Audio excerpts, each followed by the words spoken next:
Welcome to this lecture where we're going to talk about trees.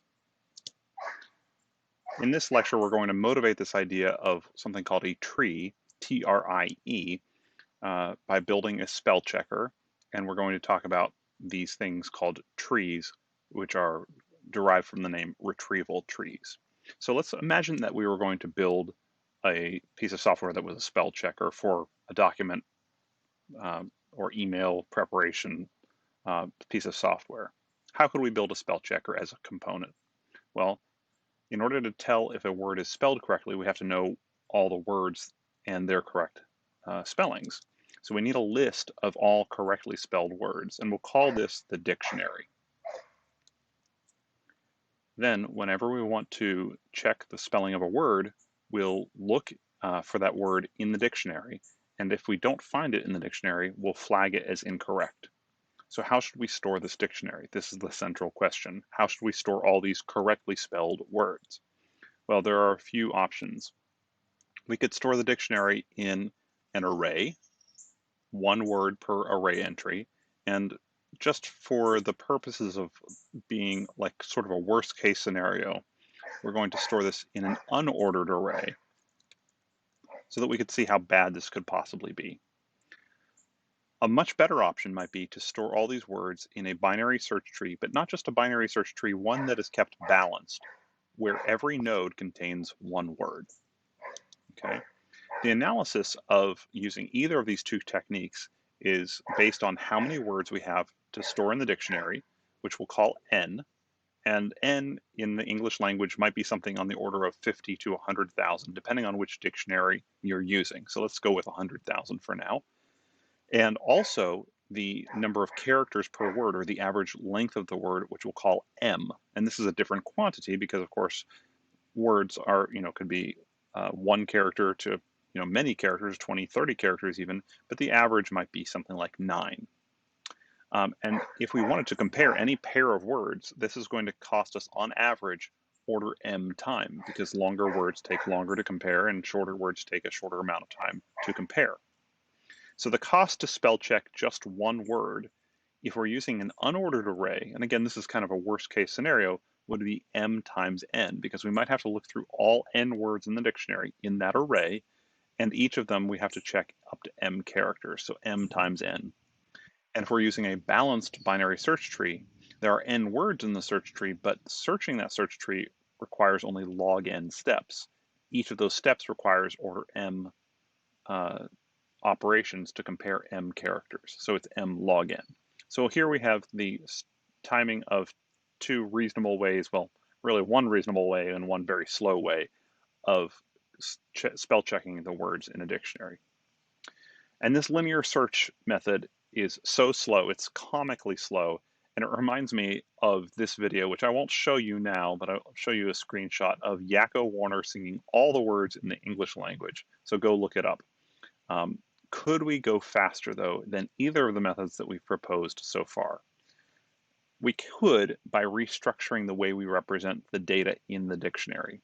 Let's arrange these words differently. Now, instead of each node representing one word, we're going to have each node represents one letter within a word. And every node has up to 26 children. Each of those children represents one letter. So in addition, each node has a Boolean indicating whether or not it is the end of a valid word in the dictionary. So you can think of, the word and being represented like you have the root, and then you have the letter A represented here, and then the word letter N, and then the letter D. And then down here, we actually have that this is a valid word. So in other words, if you follow the root down to A, to N, to D, that's a valid word. Okay, so that Boolean indicates that A and D is a valid word. Okay, so here is the word, here is such a structure for the word data, just the word data. So here's the root, okay, and we'd start at the root and we would follow the link for D, which points to this particular node. Notice that each of these nodes has up to 26 children. And then at this node which represents D, notice that this node does not represent D. This is the root. This is the node that represents D. because it's the one linked from this letter D. Then here we have A, which links to this node, which represents A, and then T links to this node, which represents T, and then this A links to this node, which represents the end of the word, and it's colored green here because it is the end of a valid word. Okay, and none of the other nodes are colored green because D by itself is not a valid word. DA is not really a valid word. DAT is not really a valid word, but DATA is a valid word. Okay, so again, root D to A to T to A, there's the valid word marked right there. Okay, and this structure, as I mentioned at the beginning of the lecture, is called a tree, T-R-I-E. I pronounce it tree. Some people pronounce it a trie because it kind of looks like you could pronounce it that way.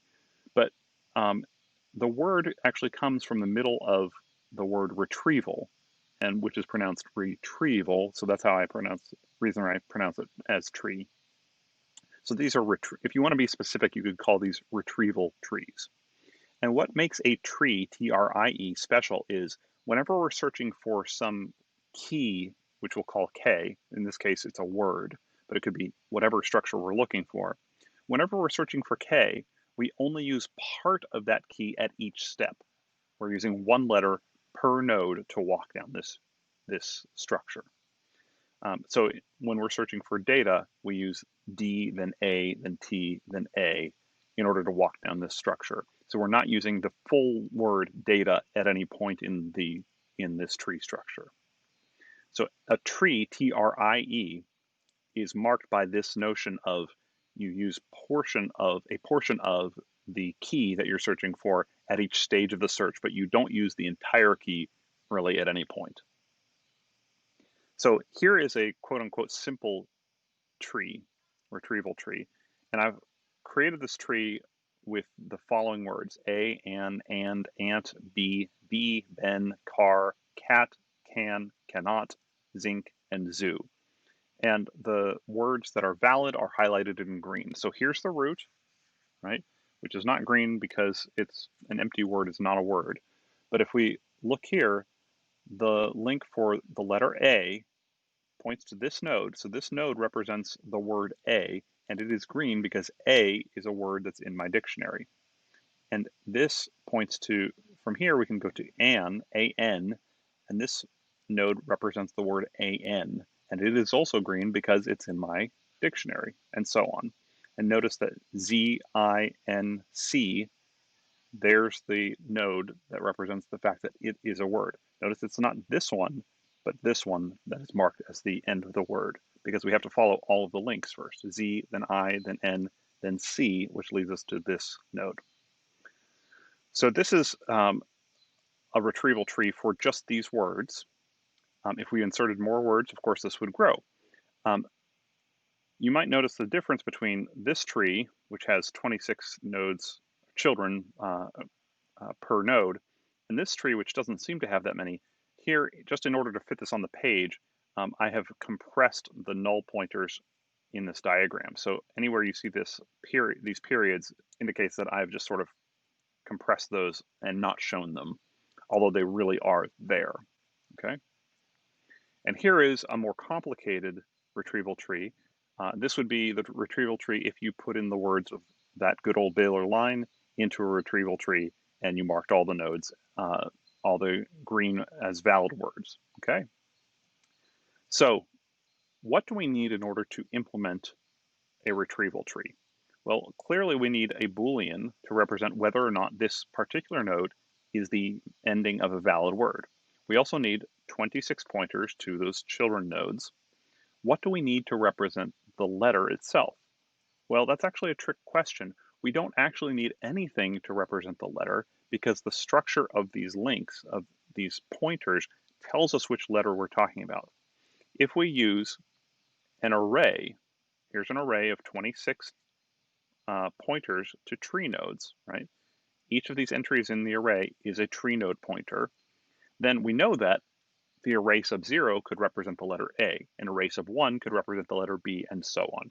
So we actually do not need to represent the letter at all, which is kind of interesting. We have this retrieval tree of words, and there are no characters anywhere in the structure at all, just the structure regarding the structure of these pointers.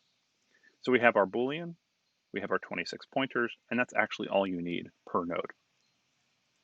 Okay, so here is the code that we could use.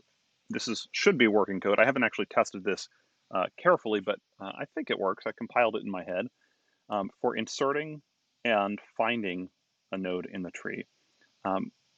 If we wanted to insert a word into this retrieval tree, here, given this word, which is a STL string, we would start at the root. So when we say current equals this, we're assuming that this is called on the root node. And this current is going to walk down the retrieval tree, and anytime it encounters a link that should be there, which is null, it's going to create that. And at the end, you'll see, once we reach the end, we're going to mark the word as the node as ending a valid word. But let's go through this real quickly. We're going to walk through the characters of the word, and we're going to notice compute C, which is the offset into the pointers for the children of this node as the word sub I minus the lowercase character a. So here we're just using some C or C++ trickery to subtract from the character at word sub I the numeric value of the letter A, assuming that word sub I is a lowercase character, which is a strong assumption. This will give us the offset into the array, so 0 through 25. So C now should be a value 0 through 25. And if we were being careful, of course, we would check that word sub I was a lowercase character. And then this line right here basically says, if this pointer for the character that we are looking at right now is null, then allocate it right here. And then move there, and this is going one step down the tree. So this code allocates a node if we need to, and this code moves down the tree. Once we're done, current should be at some node, which is now the ending of a word, and so we mark it as the ending of a word. Okay? If we need to find a word in the tree, and this can be a const method because we're not modifying the tree at all, then we're going to walk a const pointer down the tree starting at the root, and we'll just say, we'll loop over all the letters in the word, but we'll also stop if we hit a null pointer. Because if we hit a null pointer, that means we've fallen off the bottom of the tree, and there's nothing here. There's nothing below this part of the tree, and so this word cannot be in the tree. And we simply say current equals children, and I realize this is a mistake right here. We'll add right here. This should be current arrow children sub word sub I minus a. So again, here we're computing the offset into the children. And again, we should be more careful than we're being here, where we check that word sub I actually is a lowercase character. Okay. Then once we get out of this loop, we've gotten out of this loop either because we've gotten to the end of the word or because current is null. And so we're going to return a Boolean, and that Boolean is going to be that current is not null and current is pointing to a word, the valid end of a word. So if either current is null, then this will be false, or if the current is not pointing to a valid word, then this also will be false. Okay. So let's talk about the running time of these three approaches. We have an unordered array, balanced BST, and the retrieval tree. Unordered array, again, is m times n. Balanced BST is m times log n, much faster. But the tree actually is order m, and it does not depend on n, the number of words in the dictionary, at all, and that's kind of amazing. It makes it much faster. And remember, n could be as large as 100,000, so this is a big factor. Okay, because all we have to do is walk down this tree, the number of characters in the word that we're searching for. So I did a timing test on this for a dictionary that actually had 210,687 words, and the average length of those words was 9.7 per word, letters per word. And then what I did was I searched for all of these n words, which were in the dictionary, in each dictionary. So this gives us an order n, we're going to do the word search n times. Okay, so this is not the timing for one word search, it's the timing for n word searches, where n is, again, this. So the CPU time for an unordered array is almost 43 seconds. For a balanced BST is 0.104 seconds, and for a retrieval tree is 0.004 seconds, much, much faster. And you can see that the speed up of a balanced BST is almost 400 times over an unordered array, and of a retrieval tree is about 10,000 times faster than an unordered array. Okay, so this is significant speed up. And down here, just for completeness, I have the analysis. Remember, up here we had m times n. Well, this is m times n squared because, again, we're doing searches for all n words. So we have each word search is m times n, and we're doing n of them. So that's m times n squared versus mn log n and mn. So there's an extra factor of n in here that you didn't see up here because we're doing n searches. So retrieval trees make this process of searching much, much faster. It can be a really good structure if you need to do this type of application, where the search does not depend on the number of things in the tree. And if you can break up your key that you're searching for into search for the first part of the key, second part of the key, then you can possibly use a retrieval tree for that application.